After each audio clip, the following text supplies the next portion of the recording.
Hello, good evening, welcome along to the Jackocar Cup Series here for Season 13, Thursday Night Thunder, Round 9, and we are here tonight in Sao Paulo in what looks like relatively cloudy conditions for the penultimate round of the regular season. I'm your commentator Owen Watt. With me, as always, is Mr. Jack Ricketts, and, well, slightly lower numbers tonight, so we're going to have to do a major carrying job, I think. As ever, Owen. We've been doing this for many a year now. Good evening, everyone. Welcome back to the Jacko and Owen show. It used to be Jackocar, but as, of course, we are the entertainment, as you say, we will be strongly carrying. And to the excited viewers, last time out, Owen, you had a rough voice, didn't you? Yes. This week, I am ill. And that only means if one of us has a bad voice or we're ill or we're tired or whatever, that the stream will be very good. So we are entertainment. You're enter and I'm tainment. Yes.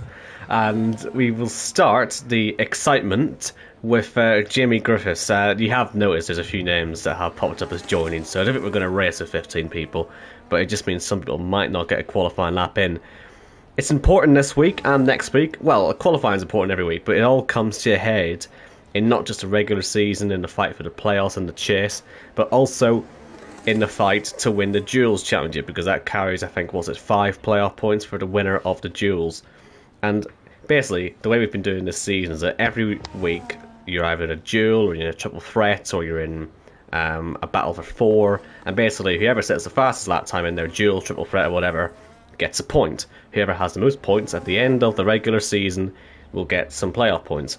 And at the minute, 4 drivers top the standings with 5 dual wins each. And those drivers are Arnaud de Graaf, Michael Akeke, Jamie Griffiths, and Tony Kirkpatrick. And this is very exciting because there's still 2 more points each up for grabs, and Jamie Griffiths is looking for one of them. We do have Jordan out there on a lap, and once again, like we saw in Shanghai, that overcast has become raining. So, if Jamie Griffiths can keep this in P1, not only will he be getting himself a lovely playoff point, dual point, but he could well be on pole position. Deck hasn't managed to beat him, but could you imagine that for a front row? It could very well happen. Let's see how Jordan gets along. I'm just going to see who Deck's against Corey, who is in the lobby but not on track, and Jamie Griffiths is against Jordan in his duel. But Jordan, who's had more than half of a lap in the wet conditions, will he be losing time already? Like I said, that's how it worked in China. As soon as the rain hit, no one was going to beat Leroy Haslager on that day. And Jordan was one of the drivers I think who benefited, actually, on that occasion, as he comes up to the line and he's nowhere. He's P3. Jacko, after the wild card race last week, where we saw Jamie and Deck as sort of the main characters who fell away, could we get them on the front row here? It's looking very much like it at the moment. Yeah, well, as you say, Deck backed by popular demand, and Jamie Griffiths, as ever, one of the infamous faces of the league. We certainly enjoyed their time last week up front, didn't we? As yellow flags fly on track. I'm not currently watching anyone, Jamie Griffiths would never have won that race anyway, and Decker Cornley, even if he did win it, we would have taken it off of him. But it certainly is an exciting prospect. Of course, it's well known that Deck was advised to make it entertaining, and he did absolutely that. And it's a shame he's not a full-time driver, because it would be fantastic. But yeah, Jamie and Deck on the front row, it just ensues chaos behind. And I think you might be right. I wasn't here for China, but I am aware of Leroy on pole position, so I think it might be Jamie Griffiths locked in. I'm sure you're going to ask me, Owen, has he ever been on pole in the Cup Series? You've taken the words straight out of my mouth. You might as well give me the answer. Stand by, caller, because I've not even loaded the stats up yet. Oh, brilliant. Jamie Griffiths has never been on pole in the Cup Series. He has, however, won one race, which was, of course, Monza season 5. 6? 5? 4. He won a second race. He won a second race in season 6 in Silverstone at the famous race. Oh, we seem to talk about that race every week now, don't we? Well, just because it's so good. It was Jamie Griffiths and Michael O'Keke. Also, another Jamie Griffiths stat for you. Do you remember Klaus Christiansen, who Dexter? How could you forget? How could you forget Monaco Season 1? So, Jamie Griffiths is the regen of Dexter. Basically, Dexter did the 50 races, Seasons 1 to 3, never returned, and Jamie Griffiths has been here ever since race 51. So he's basically, when a FIFA player retires in career mode, they get a regen. Jamie Griffiths is the regen of Dexter. Well then, there you go. And it's a regen, it's going to find itself in pole position. Was Dex ever on pole position? That's my next question. Probably not, but he was a handy driver in ILR, so he might have snuck a pole position here or there. Never on pole in Jackocar with a best result of P2. He has led 18 laps in the Cup Series and famously had a win taken off of him on the post-race, and that was, of course, Australia. And we don't forget that one. No, let me just update you on where we are in qualifying, because no one is getting near Jamie's time at the minute, but the duels are still being completed. So Deck won his duel, Jimmy won his duel, obviously, because it's on pole at the minute. That puts him to the top of the standings on 6 points. Well done to him. We'll see if Michael O'Keke, Arnaud de Grief and Tony Kirkpatrick can win theirs. Pete Knighton's won his against Mike Kelterborn. Robin has lost his, I believe, against Baza. Baza, who is a Joker, well, not a Joker, a Supercharger this week, as is Jordan as well, who sits P4. So P4 and P6 for two Superchargers. That'd be a fantastic looking grid if they can stay up there. Every other qualifying battle out there is going to be a triple threat. So that'll be Michael O'Keke against Gareth Hall and Sullivan Lewis. They are next up, but currently in the pits at the moment. So I believe O'Keke actually is coming out now. There he is. So we'll sit on board, and the pressure's on. He's got to beat the drivers around him to stay in contention for a duels title. We'll count it as a championship win for him if he can do it, because that'll be a feel-good story, wouldn't it, if Michael O'Keke can win something for the first time in 11 seasons. Sure would. Is it worth mentioning as well the point situation, not just the duels thing, but the points? He sits P11, as he seems to have done all season, but with a genuine shot of getting into the playoffs, would you believe? That is thanks to, of course, the Supercharger and the revamped point system, and of course Michael genuinely being better this season. It hasn't gone unnoticed, Michael. However, I've forgotten what I was going to say, Owen, and we talk about professionalism a lot. It has totally slipped the mind here as O'Keke comes around on his outlap. And do you know what? I'm sure it was going to be really interesting as well. But oh yes. What? I don't know why I'm trying to think for you. I was going to try and predict what you were going to say. You don't want to go in there. No, I don't want to do that, actually. I don't think I want to do that. We were on about the interesting points. I don't know if you were going to mention any other drivers, because Gareth Hall did give us a lovely list of stuff earlier. Is that what you were going to talk about? The words out of my mouth. Yes, I think we should probably talk about that lovely list.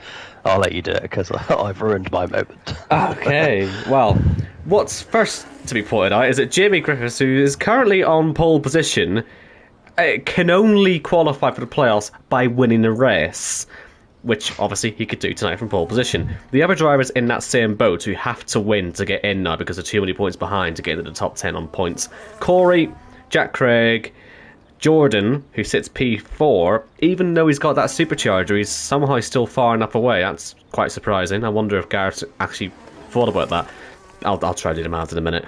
And Leroy isn't here either, is he? So Jack Craig and Leroy aren't here, so they have to win in Monaco next week to get into the playoffs. Gareth's gone around, he's out. So that's one of the triple threat drivers out of the way then for Michael, who we've been watching on this lap. But yeah, so those are the drivers who have to win either this or next week to get into the playoffs. Otherwise, they're in the chase as Michael goes P9. Sully, we'll just interrupt my fault here for a moment. Let's see if he wins the duel. He does by 0.6 of a second. So that leaves Jimmy Griffiths on his own at the top of the duel's standings. Right, we've got a bit of a lull. Let's do more stuff. Robin needs to get at least 7 points this week to give himself a chance of advancing next week. Essentially, he'll get that just by finishing, somewhere from 12th upwards, I think. I'll check the actual point standings, but he needs just an average finish to stay in the running. Bazza and Mike both effectively need second place or better to give themselves a chance of advancing next week. Again, Bazza, Mike, they're sat there in 6th place and 7th place, not too bad.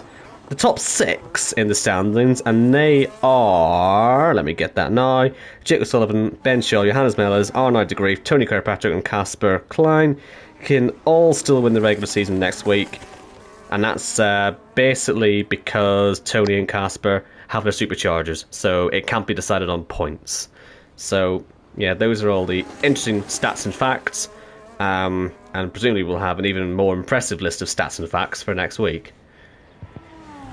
Yeah, yes, if you know Gareth like I know Gareth, there'll be a list of stats for sure, especially since he's taken over the league. He never had the luxury of having the stats to hand, but of course now he is El Führer. He has everything at his fingertips. I'm going to say the only stats I retain, though, and they're the basic stuff, but it's the stuff that we want to know quick to hand, like, I don't know, Jamie Griffiths, this is his 16th pole. It's not, obviously, but I could refer to it that quickly for you if you wanted me to. Right. You're shocked at the thought of it. Well, I was just getting back up the standings for the duels, because we got Casper Cleanup. He's Cleanup. That's a bad one. I'll not say that again. He is out there in the Brazilian colours. I've got to say, it's a very nice looking livery on his car there. Very much unlike him, but I'm a fan of it. He's on intermediate, so that tells you where the track is at the moment. And it's intermediates on a wet track, which is a bit of a novelty for the Jackocar Cup Series, but there you go. In this duel, well, this triple fray, he's up against Chris Waits, but crucially also against Tony Kirkpatrick. Tony must win this to stay in touch with Jamie Griffiths. Casper only has 3 points in the duels, so he can actually not win it. And a lot of drivers actually can't win it. Chris Waits has 4 points, so if he wins this, it still keeps him in with a shot. And then obviously Tony has 5 points, so that's where we're at on this. Obviously the target is to equal Jamie Griffiths' 6 points, and then we'll have Arnoud come out to try and also stay in touch. And he'll be going for pole position against, well, pole position. He'll be going for his points against Johannes and Ben Shaw. None of them are going for pole position. It's too wet out there. Yep, I'll fill this void, by the way, with the all-time pole sitters. Jackocar, the Cup Series, that is. Khalifa, by the way, still holds the record on 28. Arnoud de Grief, who you just mentioned, he's on 27. And then there's a tie between Jake O'Sullivan and Ben Shaw. They're both on 26. The next nearest to them sits on 15. Nope, that's a lie. Sits on 16. It's Casper Klein and Jamie Wright. Here comes Casper then. Only P11, the slowest time out there so far. And, well, we'll see how we get on. Tony Kirkpatrick will be the last to complete a lap out of this group, but he has won his last 5 duels. He's the only driver this season to have a streak of 5 duels. And he'll be hoping to extend that to just 6 this week. What I am surprised at is, despite the fact that he's obviously missed 4 races due to being banned, that Corey Dalton only has 2 duel points so far. He finds himself P3 on the grid. But, I mean, he lost his duel again today to Deck. It feels like we're giving him a lot of opportunities to sort of redeem himself and get himself back onto form, but it's been a complete car crash of a season for him. He's last in the standings, and yeah, not doing very well in duels, needs a miracle, needs to win this race tonight. He sort of has had that miracle in qualifying, actually. Strictly speaking, where he is on the grid is a very good place to be, considering all the fast drivers, the traditionally fast drivers, are going to be at the back. So, Corey, this could be his night. Everyone in this sort of top 5, top 7, I mean, the whole top 10. What a top 10 this is, I've got to say. And Arnoud's blocked the pit lane.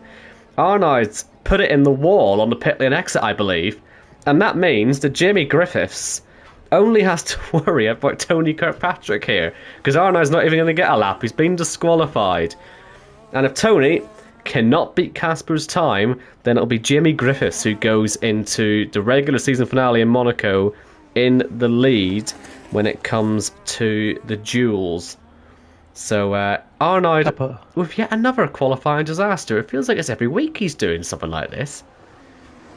Do you know what? If Arnaud didn't have qualifying disasters, that stat I told you about Khalifa being the record holder would have been long smashed by now. He'd be well in the 40 career poles at least. Quick note on Corey Dalton. I think what I said to you about 3 or 4 weeks ago, Owen, Corey may well be hedging his bets with the chase route. So winning for him would then not be a viable option. But of course, Gareth and Ben, they've retained the chase format from last season. You may remember Monza from round 16, where it was absolute chaos. I think we're going to get that again. Not at Monza, but the 4 drivers who advanced to the chase 4 would then book the fastest driver, the first one across the line, would book their way into the Championship 5, which is, I can't tell you where, but I do know.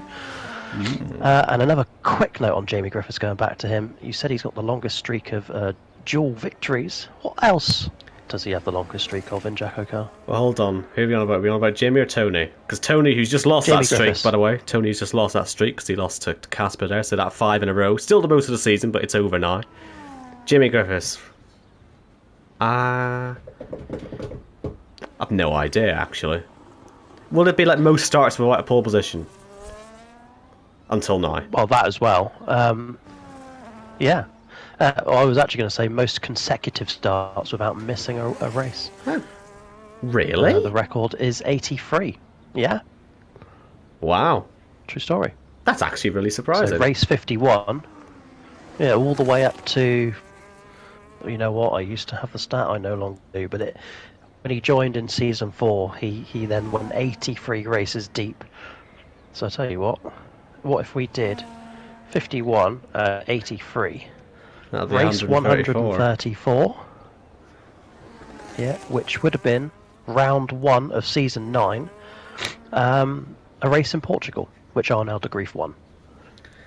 Well, qualifying is over. Ben Shaw has won his duel because Johannes has gone and got himself an invalid lap time as well. But he doesn't really mind. He's got his win. He won last week in Hungary, the first win in Orange. He's on sort of cruise control for the next 2 weeks. And even in that session, he would have gone probably 14th at best anyway. So 16th isn't too bad. Even for Arnaud, for that to all go wrong for him, not too bad. But this top 10, let me just reiterate. Jamie Griffiths on pole for the first time ever. Deck on the front row alongside him. Then we've got Corey, Jordan, Pete, Bazza, Mike, Robin, Sully, and Michael Okeke. What a top 10 that is. And I thought, because I wasn't here, I thought that China was a pretty topsy-turvy grid. I mean, just have a list. Look at this bottom half. Casper, Tony, Chris Waits, Ben Shaw, Gareth Hall, Johannes, and Arnaud from 11th all the way down to 17th. That is congested. That is difficult. If Corey Dalton has any problems, if he wants to go for Project Chase, he's going to have a real nightmare in this race. Starting alongside Jackocar will certainly help with that. This run to turn 1 is short, but turn 1 is such a winding complex, that turn 1, 2, 3 section. You do not want to miss the start of this race. No, absolutely not. This could be the possibly one of the best starts in terms of chaos that we've had for quite some time, and we do love chaos here in Jackocar. Jamie Griffiths, by the way, the 27th driver to start on pole in the Cup Series, and that's your order. I'll go through it again for you. Jamie Griffiths from Jackocar. What a front row, followed by Corey and Jordan, both of them saying that they want to be in the chase this season. Pete Knighton is P5. How many races, Owen? 208.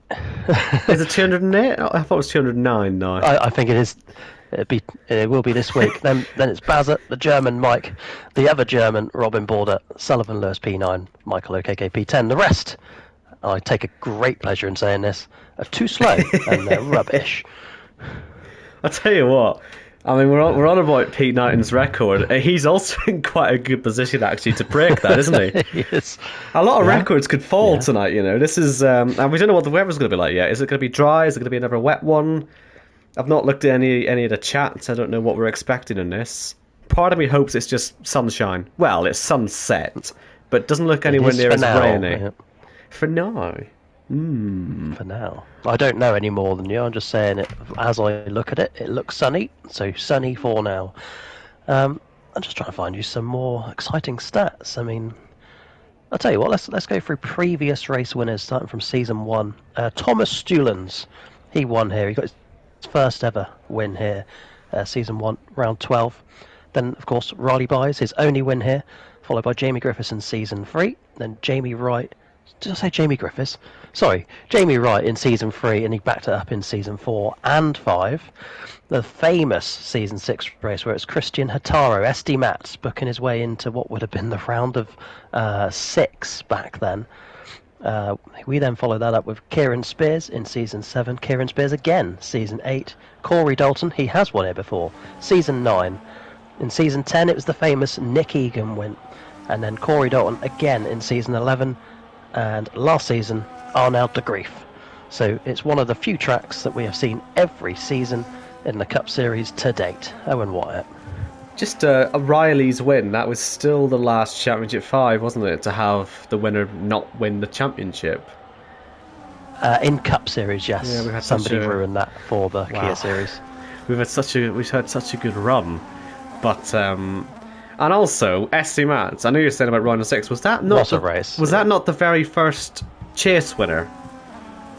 Am I remembering that incorrectly? Because it all went terribly wrong in Mexico that season, but we'd been waiting so long for someone in the chase to win a race. Wasn't that him?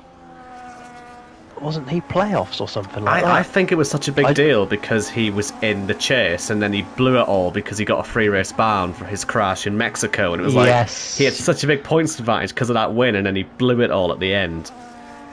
Because Nick Egan did the same in season 10. He won that race, didn't he? And then he rage quit. So he promoted himself into, back then, what was the round of 6. It was the USA triple header. But he free race banned himself and then missed out and then got eliminated on points. Some fantastic moments here in the past. It's always been one of those tracks, hasn't it, for us? We love it here. And it's great to be back once again. And just one more stat, Owen, before I let you take over. You mentioned about the Championship 5s. Still, to this day, 20 seasons of Jackocar Cup and Kia, we have never had a back-to-back champion. Well, there you go. I just want to give one more stat on my own. Well, it's more Baza. He put it into the Discord just after qualifying. Apparently P6 is his best ever Cup Series qualifying. It feels like he would have been higher at some point, but... well, a lot of people very happy with their grid positions today. He's the only driver to start on the hard compound tyres. The front row are on mediums and softs. Deck is absolutely going for it on this race start. And we've got Arnaud parked at the back of the grid. And after our second wildcard race of the season in Hungary, we've almost got the same thing again now with such a weird grid. Boogity, boogity, boogity, let's go racing here in Brazil. It's a bit of a wheel spin for Deck, but will he still throw his car to the inside? I think he will. Oh, he's going to have big contact there, and he's broke his front wing with Jamie Griffiths on the inside of turn 1. You just knew it was going to happen, but he's done himself too much damage there. Surely the fight, as we see Jamie move all the way across to the inside. He's going to cover it off completely, but now it's Corey Dalton up into second place.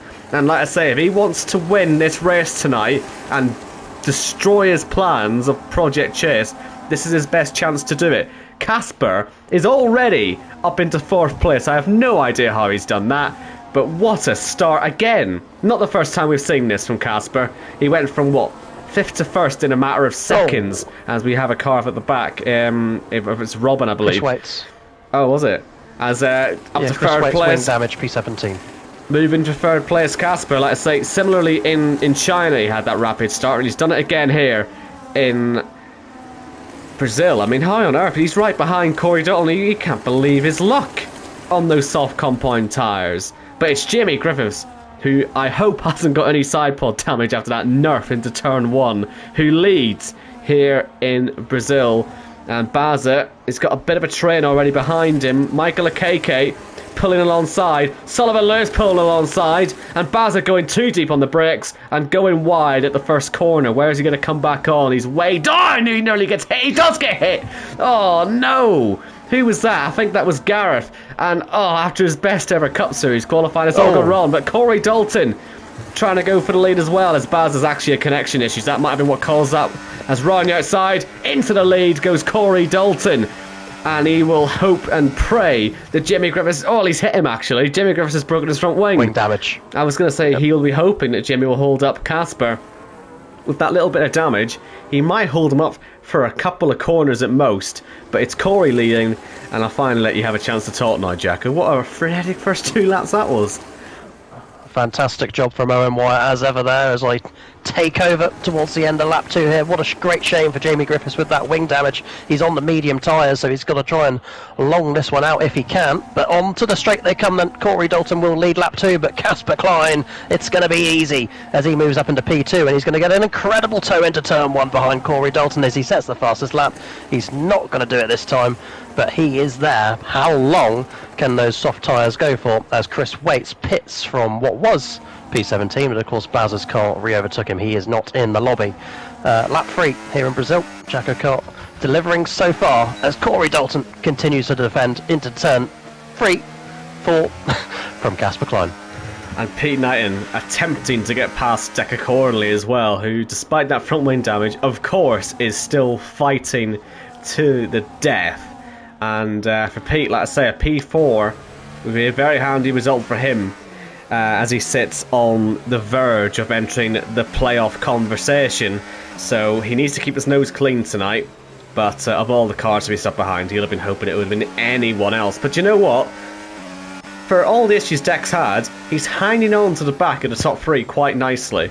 And as they all come out onto the main start-finish straight, and we have a car off of Robin again, who recovers onto the track in 15th. The whole of the top 12 are in a DRS train at the moment. And, yeah, finding it very difficult to find any sort of space out there. Here comes Pete again, around the outside of Deck. Oh, locks up. He's given himself plenty of room to be hit there by Deck, but he's managed to avoid it. And up into the top 4 goes Pete Knighton. Meanwhile, up at the front, Casper to the outside of Corey Dalton. They make contact, and surely that's off the road. It is way off the road for Casper. That's wider than Verstappen went off, for goodness sake.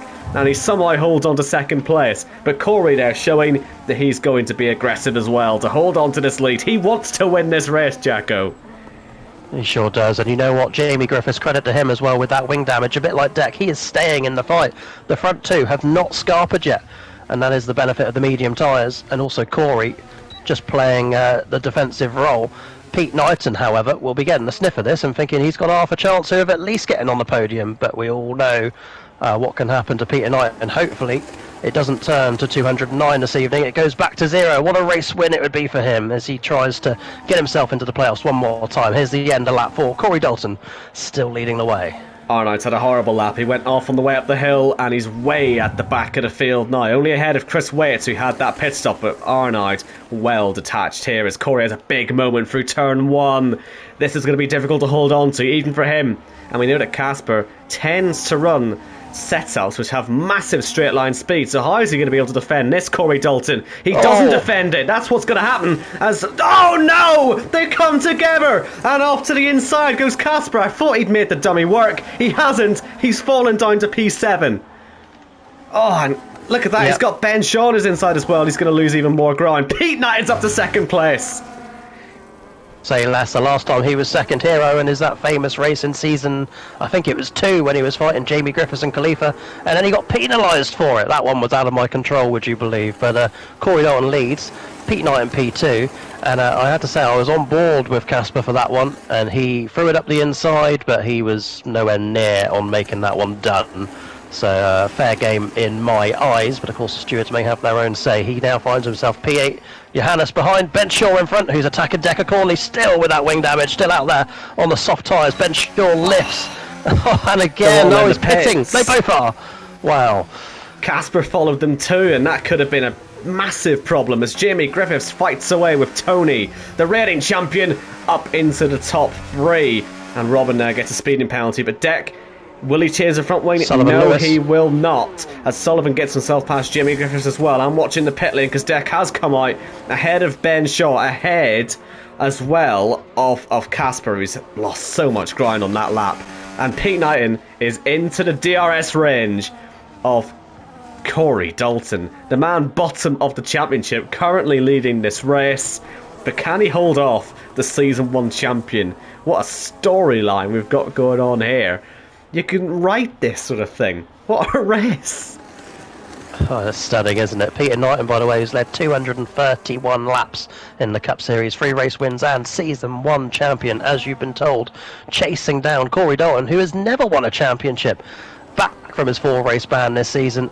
And does he or does he not want to win this race? I think he's going to be aiming for the pit lane this time by... No, he's not. He stays out once again. Pete Knighton under pressure from Tony Kirkpatrick.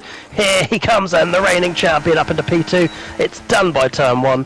Corey now under pressure. Johannes going run outside of... Jimmy Griffiths, who makes contact. I thought he was going to go round for a second, but he did keep it all facing in the right direction. Deck had a bad outlap, fell behind Ben, fell behind Jordan, fell behind Casper as well. So he's got a lot of fighting back to do. Arnold into the pits, and obviously he's going to fall a long way back. He's having a horrible race at the moment, and this is going to put him last. So hopefully he can get a safety car to get him back in it. He drives past the red AMG Mercedes, but there's no doing it at the moment, as Jordan is done by both Ben and Casper, who will be chasing each other for the next few laps at least. They are performing an undercut at the moment. We'll see if it helps them, as Tony follows our race leader through the final corner. And for Corey, who's defended relatively well so far, I don't think he's going to be able to hold back Tony Kirkpatrick here. He's not going to go for the pit lane either. There may be some tactics here, as Tony gets past. If Corey can position himself right, he'll get some DRS down towards turn 4. So let's see what his run's like through turns 2 and 3. It's not good enough. Big slide through 2, and that continued into 3. Let's see though. DRS, ERS deployment. Is he going to go for the inside line? Yes, he is. And Corey is going to push his rival right off the road. Yes. Love to see it. Welcome back, Corey Dalton, to Jackocar. This will bring Pete Knighton into fight, but here comes Tony Kirkpatrick up the inside. Thinks better of it. Fantastic stuff. Owen, you mentioned the safety car about half a lap ago. Is it now time that these drivers on the medium start thinking about coming in to have their stops, their first mandatory stops before it all goes Pete Tong, as I see Pete Knighton slide on the exit there. He just about recovers it with a half spin. Johannes, by the way, up to P4. But surely it must be pit stop time for these guys very soon. Tony's going to have another go here into the final corner. Look at how slow Corey Dalton is through that final corner as well. I think he's trying to strategise here. But the problem with these pit stops, potentially, as Corey does come in, is this not way too early? I mean, only 7 laps on the set of the medium compound tires. You can do way more than that. But in terms of strategy, in terms of the undercut, like we've been saying, I think they had to make these stops because they're losing so much time in battle. And yeah, it'll be interesting to see who Pete comes out went where. with him, by the way. Yeah, Pete did follow him in. I was worried they were going to stack for a moment, but luckily they didn't have to. As the Bazza and Sullivan. Well, we can watch it. Into turn 1. Bazza's going to hold on to him here, but he's struggling on the tyres, and through goes Sullivan Lewis. Yeah, sorry to interrupt you. Great battle. This is going to put Casper ahead. It is indeed ahead of Corey Dalton. That was the danger of the undercut, and Ben Shaw as well. Sullivan Lewis is your net race leader. That's what that all means. So that battling with Bazza, it was crucial, as it turned out, because it was for the lead of the race, and that is the power of that undercut. And as we sort of hypothesised, they waited too long to pit. I tell you what, if Deck didn't have such a bad outlap, he'd have been all over this, and that would have cost them so much time, as Bazza now holding up Casper through this middle sector. And it's imperative now that these guys all get past him with no dramas. And for Corey Dalton, he won't be able to believe what's going on right now. I don't think he even knows how bad this is, because he's actually not even net on the podium anymore. And Tony will stay out, I believe. He has stayed out, as well as Johannes. They're going to lose a lot of time. Remember, if we get safety car, you can't pit under safety car, so they're in a really tricky position. That's Corey all over the back of the pair of these two. Oh my goodness. As we see Ben Shaw into the back there of Casper into turn 1 and 2. And for for Sullivan Lewis, this is a dream situation. His three rivals behind him, they're having an absolute dogfight. Here comes Corey. Look at this from it's Corey 2 Dalton. for 1. Oh, very late defence from Casper, who remembers what happened at turn 4 a few laps ago. And I tell you what, if it weren't for the quick reactions there, Corey Dalton, it would have been a plane crash. He's still going to try to run the outside into the next one, though. And they make contact again. Oh, and front wing damage for Casper. He's all over the grass. No. Who's he going to hit? He's going to hit Ben Shaw. And that is all on Casper, that one as well. He kept his foot in it, and now he's stroking the side of Bazza. Unbelievable. Corey Dalton makes his way through totally fairly. But Casper Klein, race ruined. He will not be happy. That Tony with a penalty. It's a dream day for Sullivan Lewis as Johannes pits as well. Owen White, it's all happening here in Brazil. It's only lap 11. Pete Knighton has jumped a lot on him there. In that midfield battle, Baz is causing utter chaos. Look at this. And I think the other side of the front wing is now gone. The whole front wing's gone for Casper. That'll have to be into the pits again. Oh, Bazza, what a load of chaos you've caused there. But for Corey Dalton, he had to be aggressive. And once again, Casper has not come off well at all there. Here comes Tony with that 10-second penalty. He's behind Sullivan Lewis anyway. And as Mike Kelterborn currently leads the race provisionally, the actual race leader, as we get No, sorry, my bad. It's Casper in the pits, yellow car. Yeah, That's that my was bad. Yeah, who actually had the issue though? Was it Robin again? I think who had an issue with turn 3. But as Mike Kelterborn leads on track, the real net leader who hasn't won for a couple of seasons now, and we keep waiting for it to happen with that massive undercut, is still Sullivan Lewis. Johannes now as well, all over the back of Corey Dalton. We've seen how hard it is to battle him today, but if he can get through, he could be playing himself into a great position to become the third driver, I believe, this season to win back-to-back races. Will we see Mike into the pits, or will he continue to lead here? I believe he will continue to lead. It's a glory run. It's a glory run that comes to an end now, because here comes Sullivan Lewis, and oh, look at the blocking job he's doing there for him as well, as Tony just about has to wait. And Yep. I was going to say this race is about to calm down, but I don't think it is. They're still battling behind as Arnold makes contact and nearly spins around having hit the side of Gareth Hall's car. And they're going to continue all the way around turn 3 as Johannes gets close, but I don't think quite close enough to Corey. I'll keep an eye on it, but he's not going to go for the move. Arnold still side by side with one of the two league owners. They make contact and wide goes Arnold. Just nothing is going his way at the minute as he sits in P11. One of those days for the season 11 champion. By the way, you mentioned Sullivan Lewis's last race win. It came at round 164, race 164, and that was Monza, season 10. Famously, it was the race after this race where Nick Egan won. That was race 163. But it is Sullivan Lewis's day as he is about to be overtaken by Tony Kirkpatrick with his 10-second penalty. He's not even going to fight it. Of course he's not. Job done. Johannes as well gets himself past Corey Dalton. Will Corey employ this tactic he's been using a lot today, where he goes to the secondary sort of comeback move into turn 4 as the dog fight in the midfield is still going on? It's quite a lot to keep an eye on here, really. I don't think Corey's close enough to Johannes, so we'll go back to Jamie Griffiths first of all. Go around the outside of Ben Shaw, who's got a ruined front wing after all the dramas he's been involved with. Arnold's now got clear of Gareth Hall, who has Bazza and Jordan around him. That's a good fight. And dare I say, this race is finally starting to calm down a little bit, because I need to catch my breath. You can say it. You can say it, because I think I agree with you. There is still a midfield battle, which is being led by Ben Shaw, let's say. Arnold recovering to P8, and then you've got Gareth P9, Bazza P10. Does he still have damage? No, he doesn't. He's got a fresh front wing on there. Jordan is 11th. Robin Border is P12.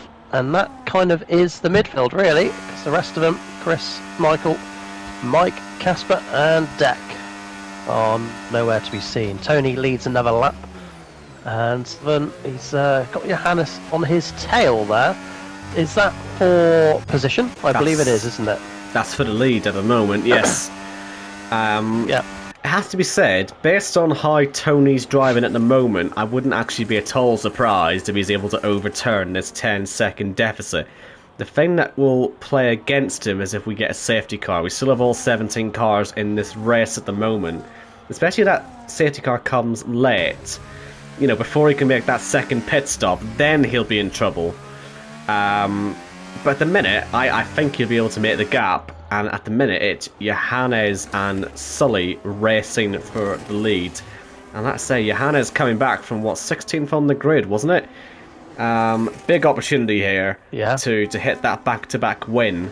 Having waited so long, what was it, 18 races? It felt like a lot longer, to be fair, to get a win on the board after his previous one last season. But this might well be the move to take that back-to-back win. We'll see how it all pans out later on, but Johannes, he's had good pace, he's come from the back, he's ahead of Sullivan Lewis, and he's in the net race lead as things stand. Arnaud, I tell you what, he's got great pace. Even though all the problems he's had today, he still finds himself relatively in a good position. Back through comes Sullivan Lewis, so not going to back down, but I still think he's the slower driver here, purely just because he's got the older tyres. That, of course, does give him the chance to make another undercut work, but we'll have to wait and see how it all pans out. They don't want to mess about too much here. It's okay they swap about in the DRS zones, but as you can see, Sullivan's struggling out there, and that's going to cost, you know, half a tenth or half a second here, half a second there, and before you know it, Tony will be gone. Sadly, Corey Dalton doesn't appear to have the pace to hold on, although he does have plenty of ERS, so if he does get into the right zone, he could get back into the fight. But as you say, if he's going for Project Chase, it's a good place to find yourself. Absolutely. And you talk about safety cars yet again, Owen. Boy, would we love one. Not to hate on Tony Kirkpatrick, but he has won 2 of the last 3 races. So a different winner would be fantastic. Sullivan Lewis or Corey Dalton and Peter Nyan are the ones in the box seat at the minute for new winners this season. But yeah, as you say, Tony pulling away 3.2 seconds as Sullivan is about to come back through on Johannes. Another easy one done. But of course, once again, another DRS zone. It is bringing Corey back into this fight, though, Owen. He is now off. 1 second away. I just had to have a look at that because I was wondering if that was going to be the safety car. But Deck, he had a lot of speed when he went off, but luckily didn't hit anything at all, actually. But let alone hard enough to take himself out of the race. But sadly, that does leave him last. So all the heroics from last time out, they've not been replicated this time round. Johannes just sitting on the back of Sully, but I just think these two are too slow now. I think the more this goes on, the more they're going to need this safety car to just put them back into play. Because at the minute, this is costing them the race win. Whoever ends up in the lead of this battle, because Tony, he's fast, he's got already 4 seconds on his gap. If it stays green and they can make their next set of pit stops, he will simply just catch and pass them if he isn't already ahead of them after this stint. Looks to me like Johannes has got the gap this time, and he will stay in second place. So it'll be interesting to see now what the gap to Tony looks like as this stint continues, and whether Corey can get on the back of Sully. Yeah, sure thing. Corey, of course, now has Sullivan ahead of him with no interference from Johannes, unless Sullivan can claw his way back into the DRS zone of the German driver, which he may well do. But Corey, like you say, is now in that window, so the DRS is going to be very much with him. Tony's gap, by the way, this time by has not increased, so Johannes going faster this time around. Even better, the gap was actually starting to go down as we have a yellow in the middle sector. It's Robin again. So I wonder if he's had a bit of comms at the start of this race, maybe a bit of that rear wing damage, and when that happens, it just makes your rear instability 0, and that might be why we've seen him have so many spins. Luckily for him, he's not hit anything hard enough to take him out of the race yet, but he's having a pretty miserable time out there. He needs to get at least 7 points tonight to give himself a chance of advancing next week without a win, and he might not actually get it at this rate. 11 seasons ago, it was at this point that Sullivan Lewis binned between turns 4 and 5, and he brought out a safety car in that Championship 5 race. However, he has survived those 2 corners on this lap, lap 18, so no repeat as yet. Still 17 runners, that's all I'm going to say. I don't want to jinx it, Owen. Or do I? This has been a better lap for Tony, by the way. A second faster. So, Johannes, he's not having a bad lap, but Tony must be having his fastest lap of the race so far. I'll keep an eye on the time as he crosses the line, but I'm expecting this to be pretty quick. And indeed, well, not quite his fastest, but less than a tenth slower than his fastest, so he's pretty on it at the moment. He's burned all of his ERS to do it, and I think he's just making a bit of a statement there, saying, you can do whatever you want, lads. I'm still the fastest driver out here. And a decent enough first sector as well, despite losing all of his ERS energy. As we have another off this time. This time it's Mike Kelterborn, and he'll have Ben Shaw past him, and possibly only Ben Shaw, because Robin's got a bit of a train behind him now. Keep an eye on this as Jordan comes through. Us. I think he'll just be into the pits, actually. 12 laps on those mediums, and a couple of spins. I think he's had enough. He's spared into the pits as well. So yeah, any hopes of scoring 7 points tonight, they don't look particularly promising. Speaking of promising, Jordan Lane, only 13th. Barry Baldwin, only 15th. Their supercharged results are not looking particularly good either, unfortunately. But we'll see. As long as they keep going, and we get a safety car or whatever, they could have a chance to make some good points, but it looks like their double points aren't going to be particularly high at the moment. By the way, just a quick one on Arnaud again. That gap to Pete Knighton was 6 seconds about 3 laps ago. And he is flying, is the young Belgian man. Catching up to the back of that Season 1 champion. Both one-time champions, these guys.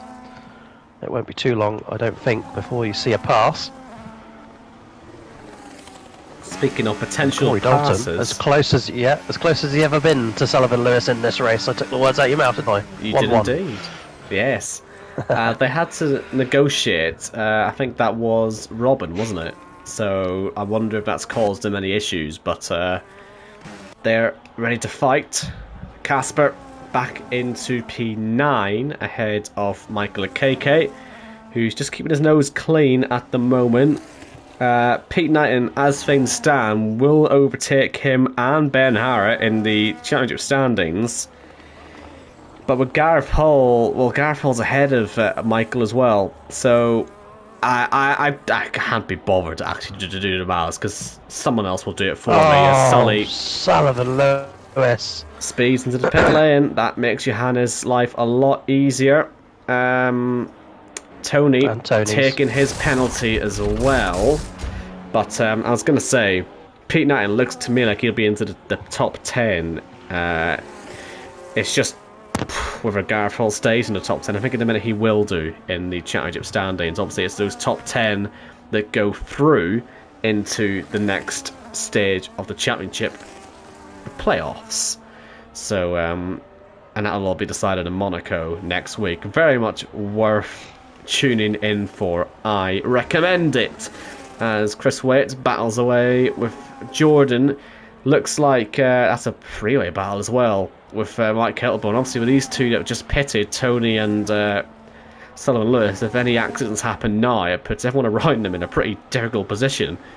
And so I wouldn't be at all surprised to see Johannes reacting and pitting pretty soon. And indeed, he's into the pits this lap. Corey will stay out.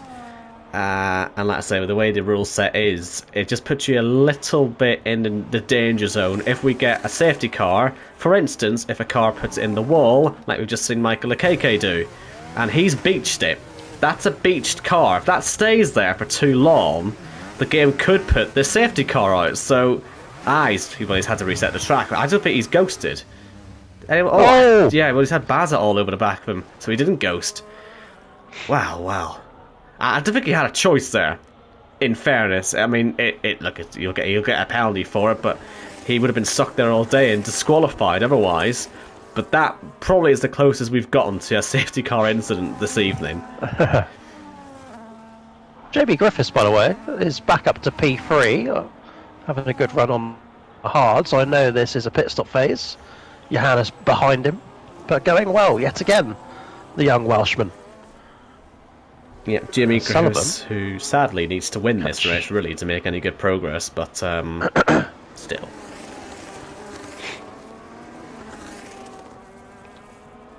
Where is Tony then? Just looking at the gap. I mean, less than 2 seconds to Johannes. He's driving a very good race indeed. Johannes up alongside and now ahead of Jimmy Griffiths. Jimmy's got a lot more electrical deployment, but he obviously doesn't have the DRS, so there's nothing really to fight with here. There's no real point in fighting either on tyres as old as this. As we see Pete Knighton coming out of the pits, I think he'll have himself a pretty decent spot on the track just to mind his own business. Sully, can he get himself past Jamie Griffiths? No, he can't. And that'll frustrate him for the whole of this lap. Unless he can get through around the outside here. He needs to get this done quickly, and actually Jamie's let him go. Jamie's been quite charitable there and let Sullivan Lewis go.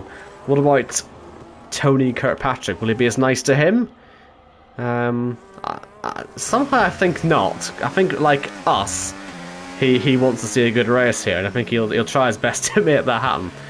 You mean he likes entertainment? Yes. He favours the show over the sport. Well, the show is the sport, of course.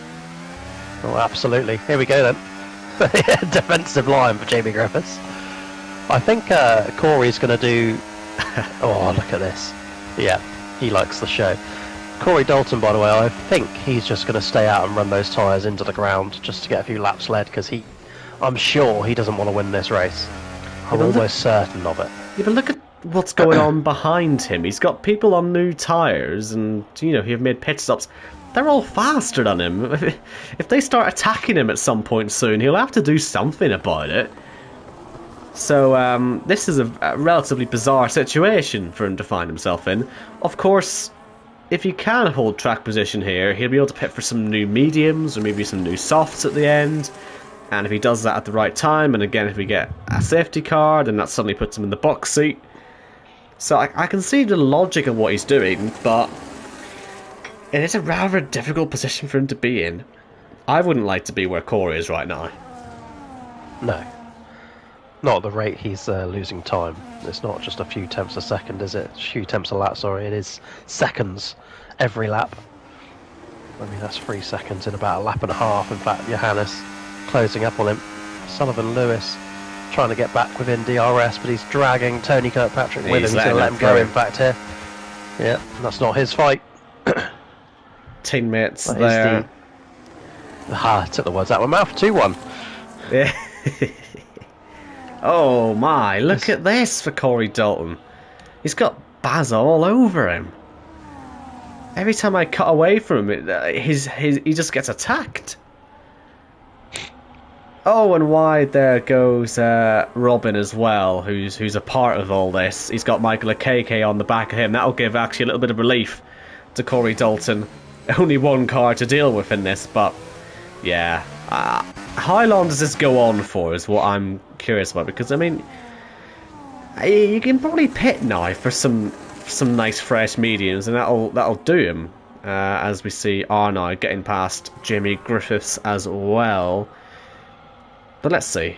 He will pit this time. He does pit, yeah. Right then. And we see Michael Akeke getting past Robin Border, who, yeah, like I say, he will need to win next week as well. Add him to the list because he's last now. So that's not going to get him 7 points. Here comes Tony.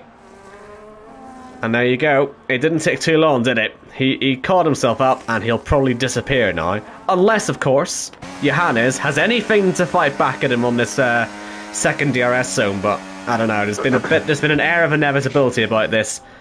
And as Tony pulls out of turn 4, he leads here in Brazil, and it looks like he's on for 3 wins out of 4 in season 13. Like I say, it took him a while to get started. But 11 places made, he's made yet another statement that he would love to be a back-to-back Jackocar Cup Series champion, as you say, over 20 seasons. It doesn't happen, but could he be the first? He's looking very, very good at the moment. Can Johannes do anything on the next DRS zone? If he can't, like I say, I think Tony could well disappear here. Tony Kirkpatrick looking for race win number 9 of his career. He and Johannes share the same amount of starts. They joined the league at the same time. And yeah, that's all we really have. You can all turn off now, folks. Unless we get a safety car. One thing I would actually mention. Our mate Arnaud, who was having such a horrible day, now net third, probably actually the fastest of the 4 of them. And he can see the leaders, they're in sight. I mean, if he keeps his pace up, who knows? Who knows? That's what I'll say. Who knows? Because he's fast. Here comes that's Jordan. From the back of the grid as well, isn't it? It is indeed, yeah. From the back of the grid, twice. I mean, anything could happen here with him. Look at this battle for P9 as well. That's a 4-car scrap being led by Jordan, Chris Waits, and then we got Gareth and Jamie Griffiths as Gareth goes wide off the track and loses P11. So, you know, still plenty of fights in it. They've been all so clean and friendly with each other, apart from in the first couple of laps. I know. Yeah. Stop behaving. Here comes Johannes. He wants this race to get exciting again. Arnaud wants Johannes to go for this move as well, I'm sure, as they head towards turn 1. Is Johannes close enough? He's not quite. But Tony's not driving away. I think that's the main headline here at the moment. Decent run through turn 2 as well there for Johannes. He's on the button. He's doing all he can. But it looks like Tony's gotten covered in a straight line. He looks very good, actually, in a straight line. Oh. But in the corners, it looks to me like Johannes actually is doing enough to sort of hold on here. So, yeah, this isn't over for the lead. And that is a crash. Oh. That is a crash this time. Way off the road. And we have our safety car. Robin, it was a matter of time. And good news for Arnaud. Interesting news for Corey. If he wants to win this race, he's on some fantastic tyres for it. This is all going to close up now. And sadly for Sullivan Lewis, disastrous news. Surely if you're Sullivan Lewis, you pit now. Get rid of the penalty. Fresh tyres and work your way back through the field. You've got some sort of pace. Well, he'll only fall to P8. He'll only fall to P8 at worst if he does pit now. So I agree with you, Jacko. I think that's the right thing to do. And if he has any sense, and he's been here for long enough to know that it's a good idea. He's been here since day 1. He should know. Should know better than the rest. What I wonder is, are the rest going to pit? The answer is, yes, they will. They've acknowledged the threat that Corey possesses here, but they've also acknowledged the fact that they've got a pretty big gap to the rest of the field. So this top 4 won't lose too much by pitting. Corey, however, will definitely get them and will lead this race. Casper, I don't believe, has made a second mandatory stop yet, by the way. He is into the pits. He'll be on the 18-lap all tyres. I'm sure he hasn't done a second stop yet, although he did break his front wing, I suppose, actually. So maybe that will have done that for him, but fresh charge for him as well. So Corey will lead it on his fresh-ish mediums. The rest of them behind on definitely fresh softs. That is Casper's third stop, by the way. Yeah, okay. So that puts him generally back into play, I'd say. I mean, he's got a lot of ground to still try and make up. Sully has that penalty extinguished. That's what wonders, yeah. P5 he comes back out in. That is great news. Man to watch, absolutely the man to watch, is Arnaud de Greef. I think he's the fastest driver out there. He's been able to come back through the field. He's now on parity with everyone else. He is surely in with a huge shot of getting his second win of this season. He hasn't won since Monza, where he did the double. He won the sprints and he won the feature, and he hasn't been on the top step since, I don't believe. So this would be a great time to get back on form ahead of the playoffs, and of course another chance for him to win from last place on the grid. We love it when it happens. It's happened. I wish it was a stat that I'd recorded, actually, Owen, over the years. The amount of back to front wins. I do believe Arnaud is the leader in that, though. He's got to have had at least 3 by now, hasn't he? But It does always seem to like be him, doesn't it?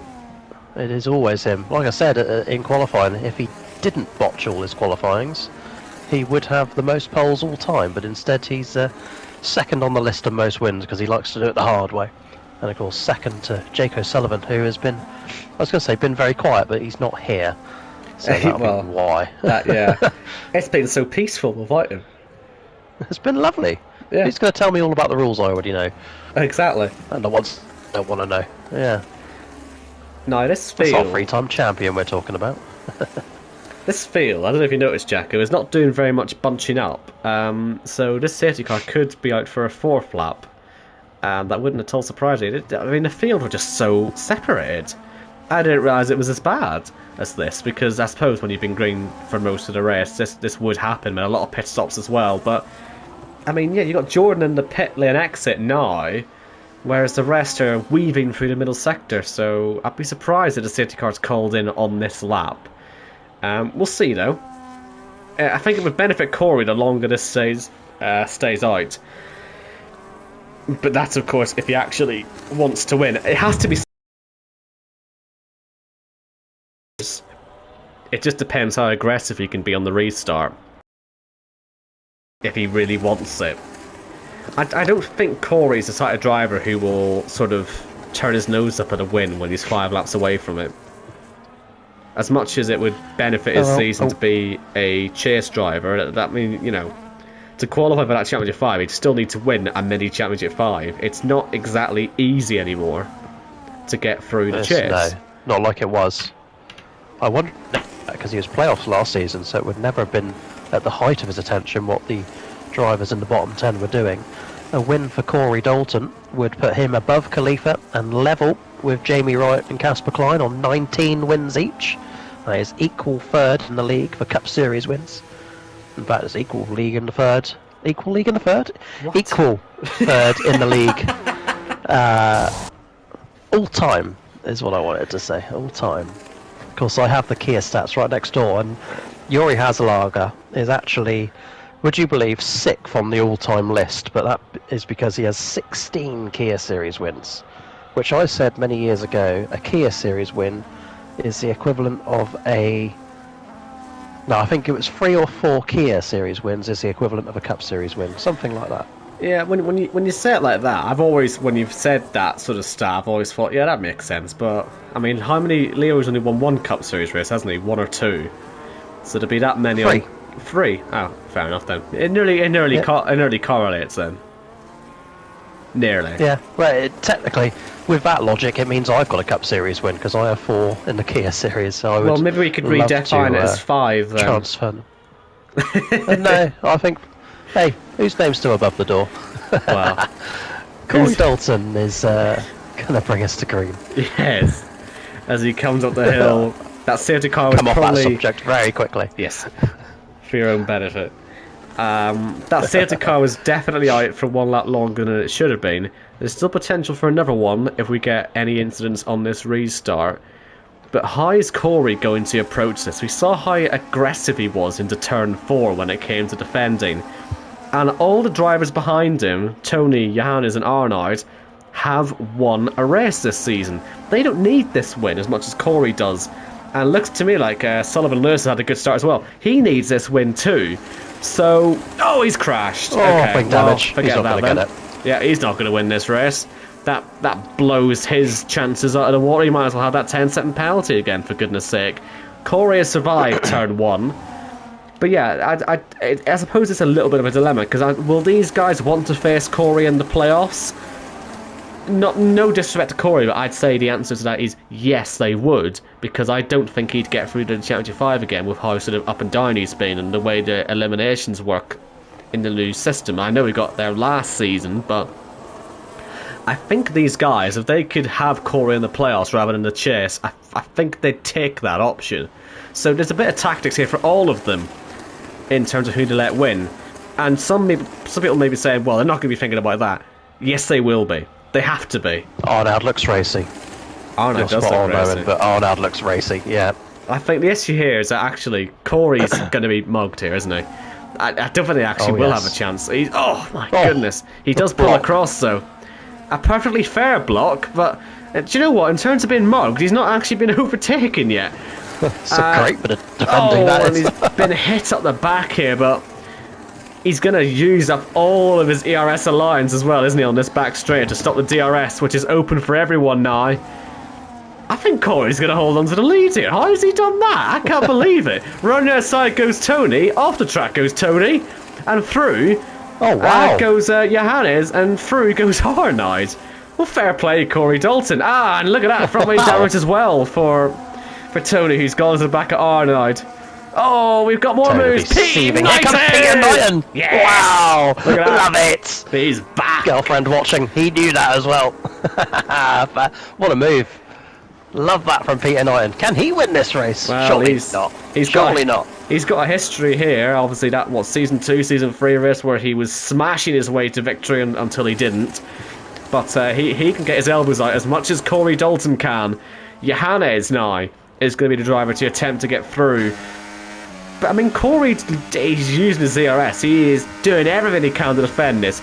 He definitely does want to win this race. There's no doubt in my mind that he wants this. Oh, and he hits Johannes. He's doing a great job. Yeah. He hits Johannes. Fantastic to watch. Arnaud's just sitting back, watching this, waiting to see if he can take advantage that he did in the last lap. He's got fantastic overspeed, and Arnaud de Grief's up at the second place. Here we go, from last on the grid, and Arnaud, he knows how to win from the back, and he could well do it again. But Arnaud versus Corey for the race win. When's the last time we saw that? Two of the most aggressive drivers in this league. What a battle this could become. As Casper picks up a penalty, that will sort of halt his progress as he sits in P6 at the moment. Pete Knighton still in the top 5. He has Casper all over the back of him. That'll be good news to him to see that penalty pop up. But as we have just 2 laps to go here, who's gonna judge this right? Who's gonna have the ERS levels? Who's gonna win the race is the main question, as Corey has just a massive slide at the final corner. I mean, it looks to me like he really wants to have the track position for the DRS down to turn 4, but when you've got cars side by side like this, he's now down to 3rd as we see Arnaud take the lead. I don't think that'll help him, but will it help Johannes? Because Johannes is now very close to Arnaud. Can Corey take any advantage from this? It's a massive game of chicken. Here comes Johannes, here comes Corey. Arnaud has the track position now, and it looks to me like he may well have just put himself in position to win this race. That looks pretty good to me for Arnaud. He was very calm there. Corey tried to be tactical, maybe tried to be too clever. Has the penalty now. That promotes everyone behind him up a position. But it's now all about whether Johannes has enough speed, has enough pace to get back past Arnaud and take his back-to-back win. Either that, or it'll be Arnaud's second win. They're both fighting for that second win of the season. Corey's really struggling. He may not even have DRS. Pete Knighton and Tony Kirkpatrick are going to be fighting for 3rd place on this last lap. But as we come up the hill, Jacko, Johannes will have the DRS. I don't think he'll be able to do much with it. No, but let's see anyway. It is going to be here. 1 lap to go. Not sponsored by Credit One Bank. Corey Dalton loose all over the place in the middle of the corners. But Arnaud de Grief chasing what would be race win number 23. God. He's just got to keep it between the white lines. Owen Wyatt, Pete Knighton's out of this race. Oh, and Corey as well. Oh my goodness, how have they not hit him? That was unbelievable as he spun around turn 3. And there was his big opportunity to win a race. He took Pete Knighton out of it. He's taken himself out of it after contact with Tony as well. And the aggression became too much in the end. Arnaud held on to the lead, and he just has to keep it on the island here. Massive result incoming for Gareth Hall, who sits P9 in the Cup Series standings as things well stand, with Sully right down at the back in 14th. I think Gareth Hall, and Chris Waits as well, he's a little bit behind. I think Gareth Hall, with a P4 finish here, will put himself in a very good position to qualify for the playoffs, and that's great news for him. But up at the front of the field, here comes Arnaud de Grief. He hasn't won for a while, but from the very back of the grid, Arnaud de Grief is back on top here in Brazil, and an absolute Jackocar classic that was. Johannes in second place, Tony in third.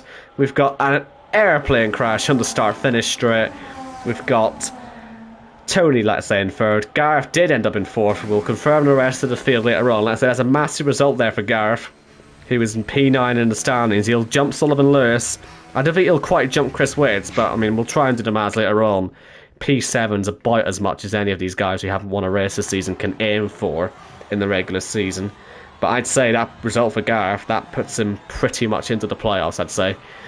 But for Arnaud, what a win that was. And let's say, for him being backwards on about lap 5, and he was so far behind, to have the pace to come back through the field, the safety car helped him, but he was on for a podium regardless. That may go down as one of his more impressive wins in the Cup Series, and that says a lot. Fully deserved as well. It's not like the safety car gifted him the result back to the front of the field. He genuinely worked his way back up, didn't he? Like you say, on for the podium, and then he just waited, patient between Corey and Johannes, and then Arnaud, through he goes when it counts. And that, folks, is race win number 23. It's his first since Monza, some rounds ago. I can soon get that for you. 6 races ago since Arnaud last won. And, yeah, cutting the gap down to Jake O'Sullivan. 4 is the gap all time between Jake and Arnaud. And in what may well be a Jackocar first, I could be making this stat up, but I'll say it anyway. The back row finished 1-2 in the race. And in fact, the whole back 7 finished in the top 7. As we said, the grid was very much upside down. And that proves it. Oh my god, that is a first. Very impressive, isn't it? Wow, yeah. As we look at the top 7 there. Arnaud, Johannes and Tony on the podium. Even Gareth Hall, with where he was on the grid, he found his, as I'm sure he would say, natural position by the end of it all. But God's calling. What a race that was. Well, that was good fun. I enjoyed that one, Owen. And as we said in qualifying, when one of us is ill, has a bad throat, tired, it's always a good race. The commentary always delivers. You know what? I think I might take it back what we said in qualifying. We are the entertainment tonight. They were the entertainment. That was fantastic. They did put a properly good shift in there to drive, especially those first 12 laps. That was absolutely mental. If you missed that, go back and watch it again. If you did watch it, go watch it again anyway, because it was very exciting. I'm sure the drivers will enjoy watching that race back. And all the way from the start of qualifying, when we got that mixed up grid, yeah, that absolutely delivered. And it sets us up for the regular season finale in Monaco. Arnaud's win there obviously gains him some ground in the regular series standings. I think there's a point now between him and Johannes, and they could be well sat in 1-2 in the regular season standings. Tony in third place there as well. I would say it's pretty close. Jake O'Sullivan's in there as well. We've got a very close battle for the regular series title. We've obviously got the playoffs to decide as well. Plenty to happen, and Monaco, when there's something on the line, has always delivered in the Cup Series. You definitely do not want to miss that. Any closing thoughts? No. Well, Monaco to decide the regular season, who goes to the chase, who goes to the playoffs. All I can think about, Owen, is Season 5 and that incredible race. Was it Redmat and Kieran? Redmat and Jake O'Sullivan, wasn't it? Jake O'Sullivan, wasn't it? Jake running around, I think, with no front wing. He had Jimmy... Threw it round the outside. It was Season 4, wasn't it? I mean, so it was Arnaud who had trouble with the back markers, crashed into them, but kept the lead. We had the safety cars, we had a massive pile-up on the way up the hill. We had Jake O'Sullivan trying to survive with no front wing because he had to stay ahead of Redmat.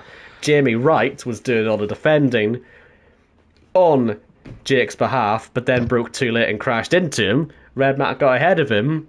Meanwhile, Arnaud was crashing out of the lead on the final lap. If we can get anything even remotely close to that, then yeah, we'll be in for a proper classic. Incredible race that was. So hopefully it can live up to it. And of course, Monaco, another one of those races where I'm not going to waste your time now, but I'm sure it's one of those where we've had it every single season. But when we do have it, it is a good one. Casper will be happy that we're going there. Ben Shaw will be happy. Gives them a chance to see what they can do in the regular season. But it's just, you know, I would like to have had Austria there, you know, tradition. But I can see the vision of Shaw and Hall and Monaco round 10.